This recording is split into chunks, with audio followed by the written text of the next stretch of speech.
यशस्वी प्रधानमंत्री श्रीमान नरेंद्र मोदी जी की बताई गई 4 कैटेगरी पे पूरा ध्यान दे रही है। खास करके युवाओं के लिए रोज़गार के अवसर मध्य प्रदेश में तलाशने के लिए और गरीबों का भला करने के लिए महिला, किसान, सभी प्रकार के उद्योग लोग, उद्यमी लोग लगाए, लोगों को रोज़गार मिले, प्रदेश को कर मिले, जीएसटी बढ़े और विकास के सभी आयाम चालू हो।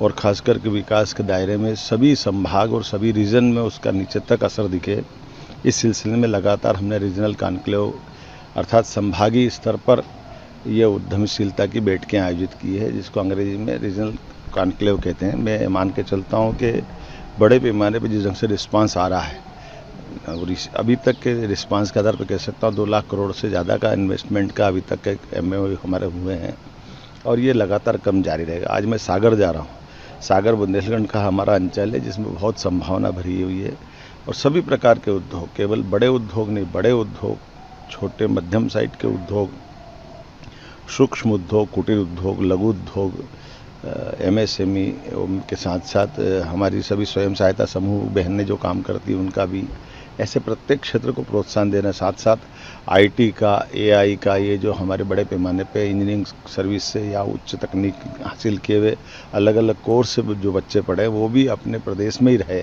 उनकी क्षमता का उपयोग भी हो, ये सरकार ध्यान दे रही है। और मुझे संतोष है कि लगातार ऐसे कई सारे घराने हमारे बीच आ रहे हैं जो इस व्यवसाय में लंबे समय से लगे हैं। डाटा सेंटर का एक बड़ा प्रस्ताव मिला है सागर के लिए। ऐसे कई सेक्टर में आनंद आएगा। उम्मीद करेंगे कि इसका जो रिजल्ट आएगा, सागर के बाद रीवा, रीवा के बाद नर्मदापुरम, होशंगाबाद, अब अगले बार में शहडोल, ऐसा ये क्रम बना हुआ। इस क्रम से हम लगातार चलते रहेंगे।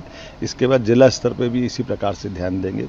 हमने प्रयास किया है कि इस पूरे व्यवस्था के इंचार्ज अर्थात जिले में उद्योग लगे और उद्योगपतियों की कठिनाइयों को हल करते हुए शीघ्र अतिशीघ्र वो उद्योग लग करके मूर्त रूप ले ले, इसलिए जिला कलेक्टर को पाबंद कर रहे हैं, जिसके माध्यम से बहुत जल्दी उनके रिजल्ट आएंगे। हर व्यक्ति को जिसकी जैसी क्षमता है उसको काम मिले और व्यापार व्यवसाय का अनुकूल अवसर बने।